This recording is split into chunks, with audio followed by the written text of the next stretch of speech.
Mrs. Harris had lived in her house for 10 years. She loved her little home, her garden, and the friendly people in her neighborhood. She chatted with Mrs. Peterson across the street, traded recipes with Mr. and Mrs. Lopez, and helped young Kevin with his bike whenever he had a problem. But there was one person she never spoke to, Mr. Thompson, the man next door. He never waved when she saw him. He never said hello.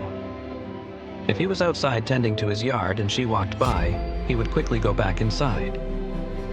He didn't come to neighborhood gatherings, didn't decorate his house for the holidays, and didn't seem to have any visitors.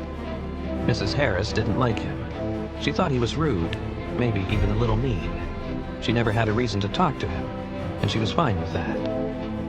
One chilly afternoon, Mrs. Harris was unloading her groceries when disaster struck.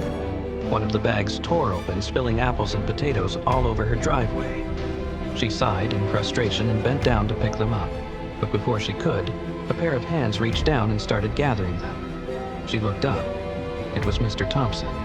She froze. It was the first time he had ever gotten this close to her. He didn't say a word, just picked up the apples and handed them to her. Mrs. Harris hesitated, then took them. "Oh, thank you," she said, still surprised. He gave a small nod, but didn't look at her. For a moment, she thought about just going inside like she always did. But something stopped her. This was the first time they had actually interacted.